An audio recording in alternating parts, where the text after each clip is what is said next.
Hi there, Chris, Chap in the Cap, Motolegends. Now, a few weeks ago, we did a series on commuting outfits. We'd had some calls from potential customers saying that after lockdown, they might consider commuting into work because it was safer. They didn't want to use public transport. They weren't necessarily experienced motorcyclists. They didn't want to spend a huge amount on gear. So the question was posed, what could we get in terms of an entire outfit for, say, £1,000? We did that review, we did that video, and then we pushed it up a little bit to £1,500. The third one in the series was £2,500. Well, now what we've done, we've applied the same principle to what we would call cool gear. So casual riding gear, leather jackets, jeans, and so on. We recently did the first in that series for £1,000, and for that £1,000 there was a jacket, a pair of jeans, helmet, boots and gloves. We're now pushing it up to the next level, so today we're going to be talking about what you can get in terms of cool gear for a budget of £1,500. Now, within this exercise we've allocated certain amounts to certain products. So notionally we've put £450 towards a jacket, £250 towards a pair of jeans, £400 for a helmet, £250 for a pair of boots, and £150 if we need it for a pair of gloves. That adds up to £1,500. So let's go look around the shop, let's see what we can find, let's see if we can come in under budget.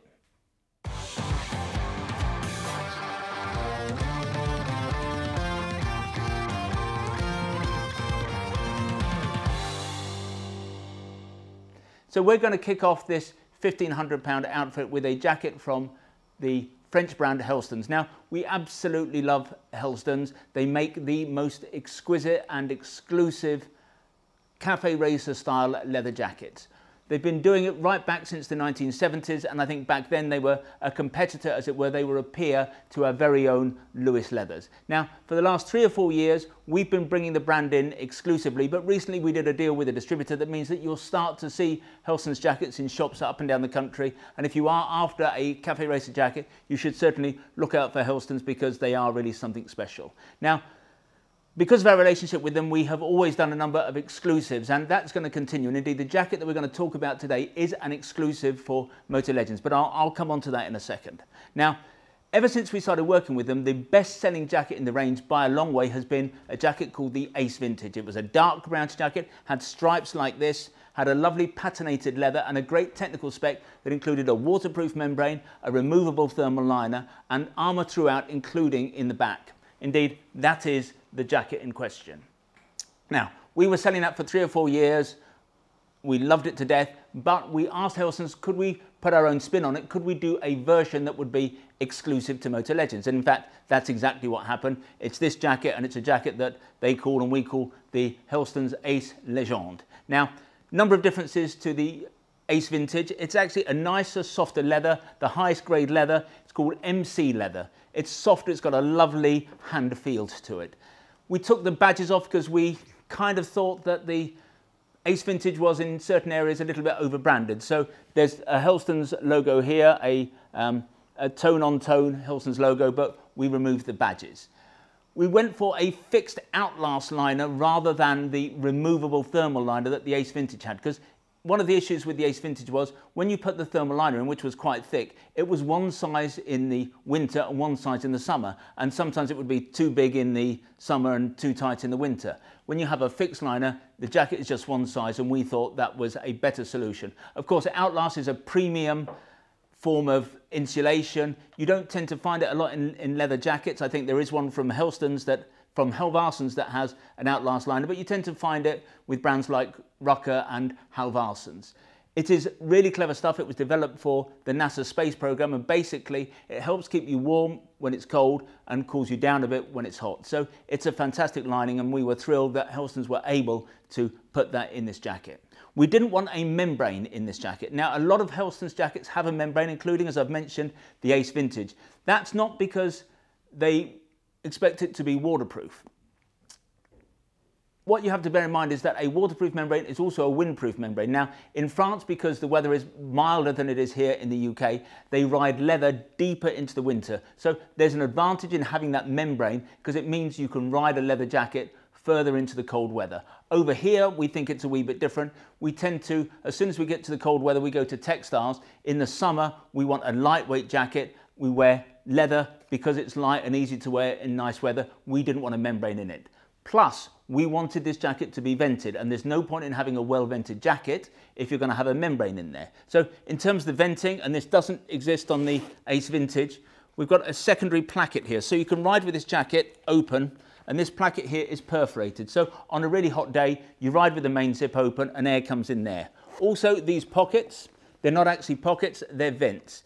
We think there's enough pockets on this jacket. There's an internal zip pocket, there are two here, but you open those up, they just allow a little bit more air to get into the jacket. The final development that we wanted on this jacket, and it was a weakness we have to say with the Ace Vintage, is that the Ace Vintage was so short that when you were sat on the bike, especially if it was a cafe racer style bike where you were leant forward, there could be a gap between the top of your jeans and the bottom of the jacket that's just going to be cold, leaves the back exposed if you came off the bike and so on. So we asked them to lower the back. Graham's going to do a shot of that, but it's a good 2 inches lower at the back. It shapes to go lower at the back. The back now rests on the seat of the bike. It makes it far more practical when you're riding, makes it a bit warmer, safer and so on. So in our view, the Ace Legend is pretty much the ultimate in classic cafe racer jackets. It's comfortable, it looks great, it works better on the bike than the Ace Vintage did because of the lowered back. You've got all of the armour in, including in the back as we've mentioned, so it's superbly protective. We think it's a fabulous jacket. Now, it comes in at £480.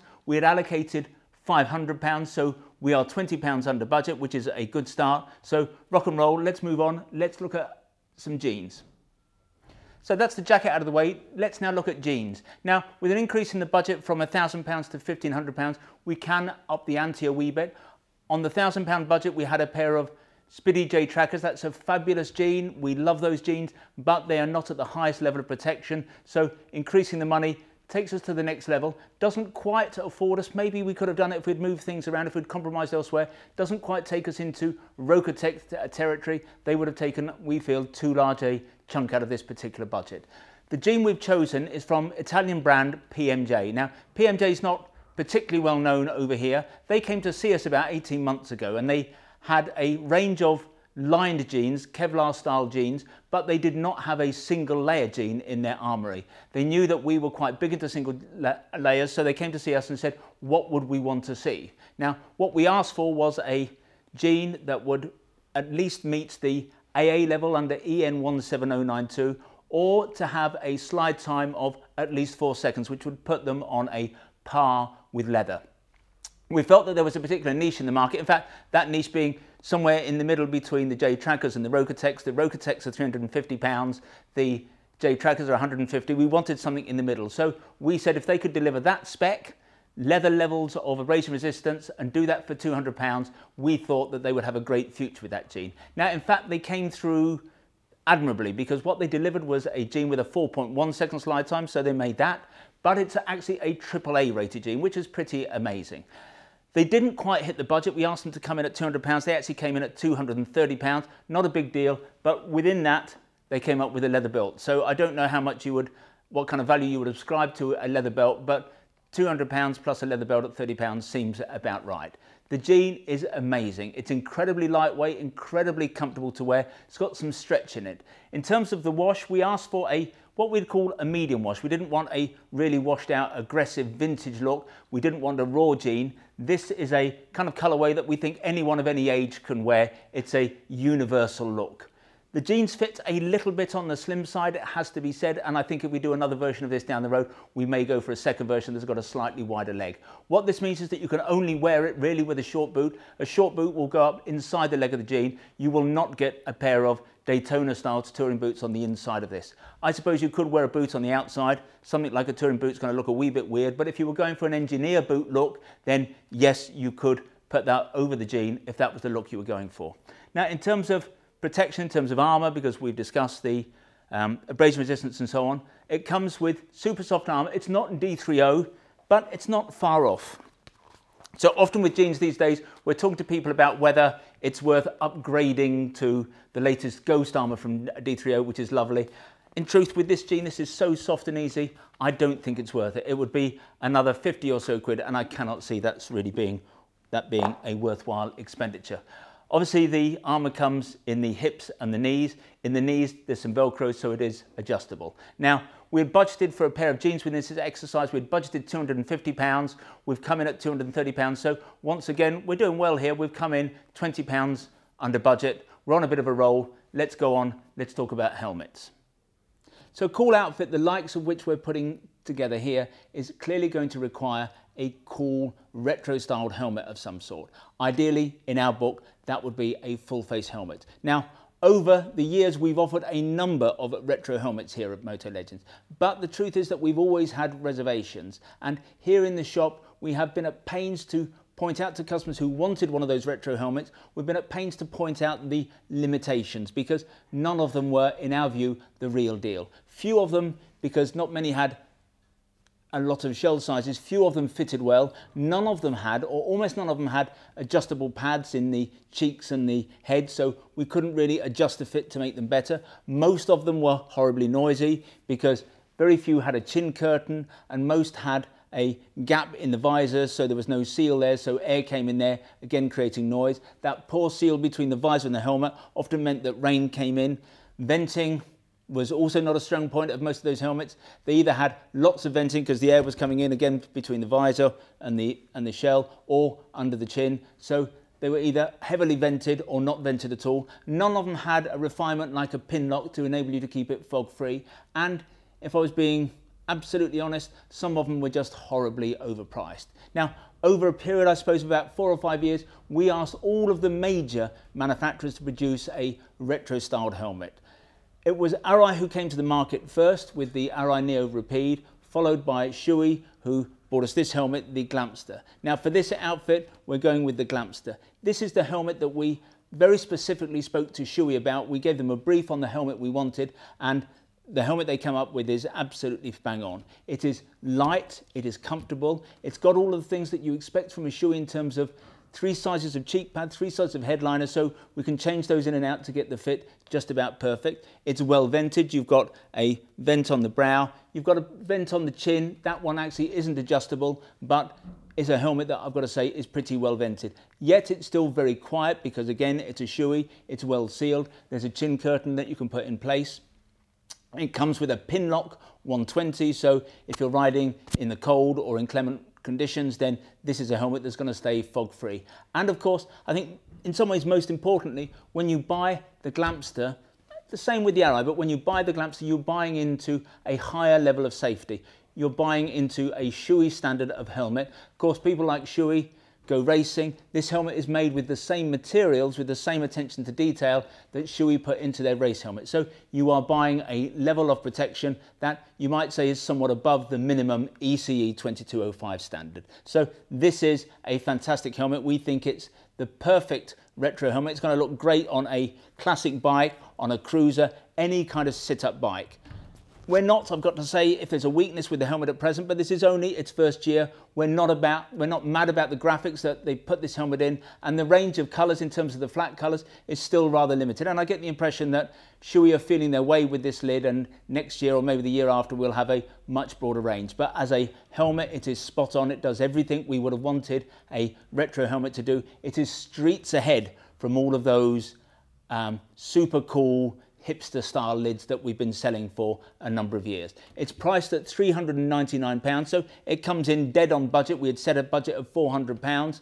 The graphic, if you wanted to go a little bit further, that's £499. There's only one graphic at present, one graphic in 3 different colorways. We didn't go for that because we had this budget in mind, but the helmet that we've gone for, and it's a fabulous helmet, is the Shui Glampster.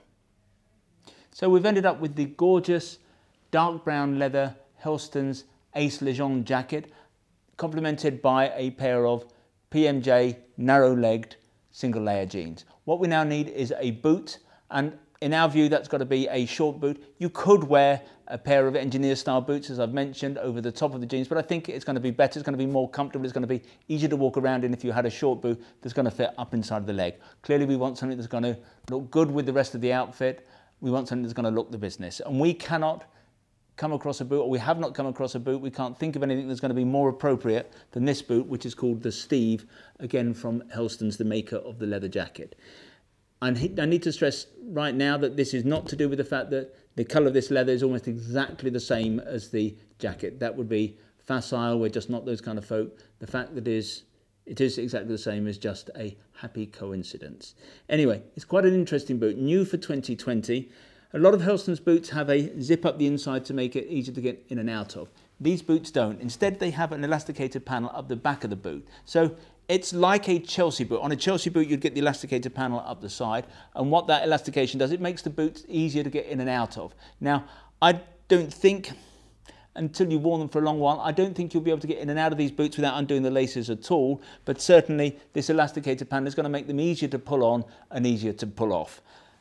I think it's a really clever position to have this panel, because when you have that panel here on the side of the foot where you'd find it on a Chelsea boot, you can't put an ankle protector in there. So this enables us to have the benefit of a Chelsea boot but still maintain an area where we can put a protector in for the ankle. I think it's a system that works really well. The boot is a waterproof boot. It has a membrane, and by the way, that membrane will carry on inside this elasticated panel.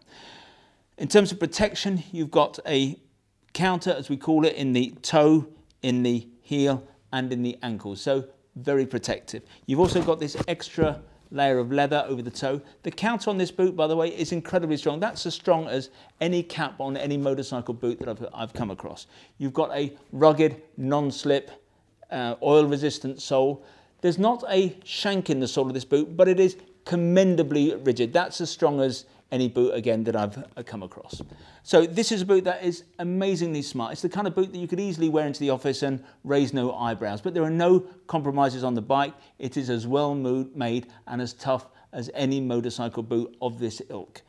It's made in Portugal, which is where some of the best motorcycle boots are made. It is a handmade, bench-made boot. It is a beautiful boot. Now, in terms of price, it comes in at £219. So that's about £30 under budget. So I think actually we are doing very well. We've saved ourselves another £30. If we carry on like this, there'll be enough money left over for a plate of chips.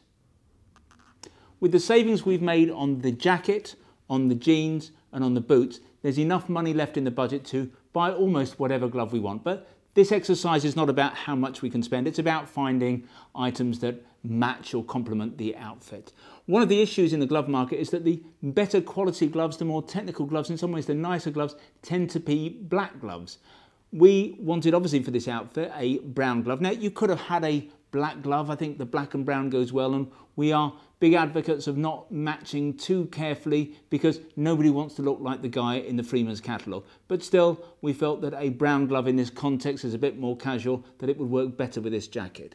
We wanted a glove that was stylish, understated. We didn't want, because this is largely a summer outfit, we didn't want a thick thermal lining. We didn't want a heavy, aggressive knuckle protector, and a membrane. Well, we didn't mind a waterproof membrane, but we didn't mind if a glove didn't have a waterproof membrane either. We had a bit of a problem in this area because we couldn't find the perfect glove, or we couldn't easily find the perfect glove. There was nothing done by Belstaff, nothing from Halvarssons. There was a lovely glove from Klim, but it was a bit off-roady, had carbon knuckle protectors, didn't look quite right. Nothing from Risha, nothing from Roker. Even Halvarssons couldn't come up with a glove that we thought complemented this outfit in the way we wanted it to. So this is the glove we've ended up with. It's a lovely glove. It's from Rucker. Rucker only recently have gone into what you would call cool gear, and this is a glove called the Beckwith. It's a lovely leather. It's a kind of patinated leather. It's a dried out leather, so it has a kind of lovely retro vintage feel. As we were looking for, it's got a hard knuckle protector, but it's quite a subtle one. It's got a strap around the wrist to close it. It's about the right length of wrist to work with the jacket. It's just a really nice, comfortable glove with the kind of quality materials and the construction that you would expect from a company like Rucker. Now, price-wise, it comes in at $94.99, which is, again, very reasonable, certainly inexpensive in some ways for a Rucker glove, and I think it works well with the outfit. It doesn't match the brown exactly, but we just didn't want to take that too far, having found a pair of boots that matched the jacket perfectly. So again, we've come in under budget. I think we had allocated 100, even £150 for the gloves. So we've come in at $94.99. Again, we've done pretty well, we reckon. As you may recall, in our previous review, we allocated a budget of £1,000. So we've increased it for this particular review by £500 to £1,500. So you might expect that when you've got more money to spend, you're going to get potentially better gear. And in some ways you do, but it's still largely subjective in my view, because it depends on the kind of riding you're doing, because spending more money just for the sake of it doesn't necessarily achieve anything. So for example, if you're someone who potters about, you're always riding under the speed limit, if you do a lot of riding in town or you just potter around the local lanes, then the Spidi J Tracker jeans that we came up with in the £1,000 exercise are perfectly up to the job. In some ways, they are the nicest jeans to wear. I feel the same about the Halvarssons Eagle jacket. If you only go out on really warm days, that jacket is even nicer, whilst the Halvarssons jacket is fantastic. On a hot summer's day, the Halvarssons jacket is nicer, lighter and easier to wear.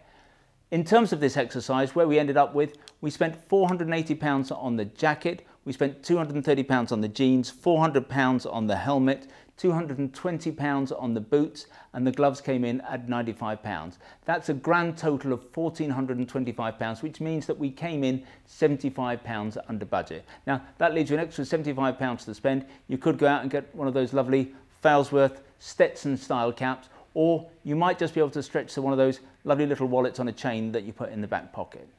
What I love about this outfit is that it presents absolutely no compromise. It's all high-end, top-end gear, super stylish, yet practical and functional, but no trade-off whatsoever in terms of protection and safety. Now, next time, because we're going to do one more exercise in this series, we're going to look at what you get for £2,500. And I think that's going to be interesting.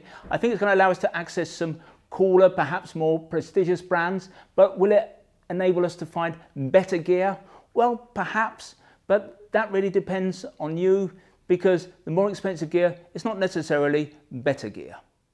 So, hope you like the outfit that we put together for £1,500. If you'd like to see more cool gear, then visit the website motolegends.com. If you'd like to learn more about this particular outfit, we put together a page, so if you click on one of the links on the screen, sometimes you'll find that link up there, sometimes down there, that will take you directly to our dedicated page for this particular outfit. Now, when you're there, you can check out the spec on all the items in a little bit more detail. You can check availability, and obviously, if you like any of the items in question, you can order there and then. When you buy from us, we try to make the process simple, straightforward and risk-free as we possibly can. There's no delivery charge on any protected where you buy from us. Returns are totally free, and what's more, we give you a full 12 months in which to decide whether you do want to return something to us. Now, we have by far the best price guarantee in the business. John Lewis is rightly famed for its never knowingly undersold price promise. We go one stage better. If you can find anyone selling anything that we sell at a price that is lower than ours, we will beat that retailer's price by a full 10%. If that company is in the EU and not in the UK, we will match their landed price. Now, there are a few terms and conditions, nothing particularly onerous, but if you are going to price beat us, I suggest you visit the website and check out what those terms and conditions are. Now, in the future, if you'd like to receive bulletins from us about new products, then if you go to the top of the page, any of the pages on the website, there's a piece of script there that says newsletter sign up. Click on there, within seconds you'll be in business. In future, you'll receive bulletins from us. If, however, you would prefer to get your information from us videographically, that's to say in this form, then we would be delighted if you want to become a subscriber to our YouTube channel, and you can do that by clicking on the button below. Now, this is 2020. Before the end of the year, we're going to be giving away a motorbike to one of our YouTube subscribers. We're calling the bike a Steve McQueen tribute bike. It's based on a Mutt 125cc machine. It's a lovely little cutie. You can read more about it on the front page of our website or on the home page of our YouTube channel. Finally, I'd like to make a play for our little shop here in Guildford. We're based about a mile from the centre of Guildford, a mile from the railway station. And as I said, it's a fairly small shop, a small footprint, but it's attached to our warehouse where we have more than £2 million worth of merchandise arranged over 3 floors. So technically that makes this the second largest motorcycle apparel shop in the UK. But we think that we are far more than just the amount of merchandise we have here in the building. We're about service and we're about personal fitting. If you want to check us out and visit Trustpilot, we have the highest 5-star ranking in the business. When you come and see us, we'll serve you only the finest Italian illy coffee or proper Yorkshire tea served in a proper teapot. Anyway, this has been Chris. I hope to talk to you again soon.